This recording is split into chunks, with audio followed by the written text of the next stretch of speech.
Dear viewers, আজকে আপনাদের সামনে কিছু গুরুত্বপূর্ণ কথা বলবো। প্রথমটা হচ্ছে আমাদের দেশে যে গদি মিডিয়া এবং কিছু মানুষ, তারা আমাদের দেশের মানুষের মধ্যে বিভ্রান্ত ছড়ানোর জন্য, মানুষের মধ্যে হিংসা, বিদ্বেষ, দাঙ্গা এগুলো লাগানোর জন্য সমস্ত রকম ফেক মিথ্যা ভিডিও তারা প্রচার করছে। তার কোনো বাস্তব ভিত্তি নেই। যেটা আছে সেটাই মানে দুরকমভাবে বলা, যে হুমকি দেওয়া আর সাধারণভাবে বলা। তো আজকে রিপাবলিক বাংলা আরও এরকম কিছু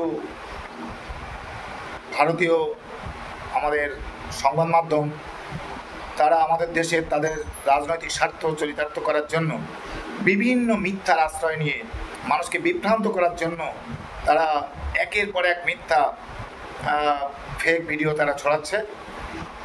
আপনারা সাবধান, গুজবে কান দেবেন না, গুজব ছড়াবেন না। অনুরোধ করে বলছি, হাত জোড় করে রিকোয়েস্ট করে বলছি, আপনারা এটা করবেন না, করতে দেবেন না। সুচিন্তিত শুভবুদ্ধি সম্পন্ন মানুষ যারা, আপনারা ভেবে দেখবেন যে এটা কতটা সত্য কি কতটা মিথ্যা। আজকে যে ঘটনাটা ঘটছে, একটা দেশের রাজনৈতিক পালাবদল হয়, সেখানে ধর্মীয় কারণ নয়, সেখান থেকে 500 জনের মধ্যে 2জন হিন্দু মারা গেছে। তো তারা কারা? তারা 500 জনের মধ্যে 498 জন যেখানে মুসলিম মারা গেছে, মাত্র 2জন হিন্দু মারা গেছে। তারা হয়তো পলিটিক্যালি তারা আওয়ামী লীগ করতো, সেখানে আওয়ামী লীগের মধ্যে একটা বিস্ফোরণ ঘটেছে তাদের বিরুদ্ধে। ফলে স্বাভাবিক কারণে তাদের বিরুদ্ধে একটা মানুষ ক্ষুব্ধ, রাগের বহিঃপ্রকাশ কিছুটা করতেই পারে। সেখানে দেখবেন মাদ্রাসার ছেলেমেয়েরা তারা মন্দির পাহারা, সারা রাত জেগে তারা মন্দির পাহারা দিয়েছে। তারা এইসব ভিডিওগুলো প্রচার করে না। তারা কোথায় দুটো একটা ব্যতিক্রম ধর্মী কিছু ঘটনা ঘটে যাচ্ছে, সেই ঘটনা হয়তো সেই আওয়ামী লীগ তারা ষড়যন্ত্র করে যখন তারা উৎখাত হয়েছে, তারা এই জিনিসগুলো অপপ্রচার করার জন্য এই সব জিনিসগুলো তারা ছড়াচ্ছে এবং তাদের দ্বারা এইসব কাজগুলো হচ্ছে হয়তো। তো সেই জন্য আপনারা সাবধান, কোনো কান দেবেন না, ঠান্ডা মাথায় এগুলো বিচার বিশ্লেষণ করবেন।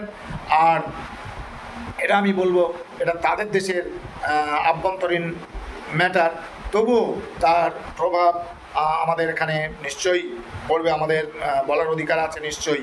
কিন্তু তাই বলে মিথ্যা জিনিসকে বানোয়াট, কবেকার কোথায় কী ঘটনা ঘটেছিল সেই সব ফেক ছবি, ফেক ভিডিও সেসব তুলে এনে ছড়ানো হচ্ছে, মানুষকে বিভ্রান্ত করা হচ্ছে।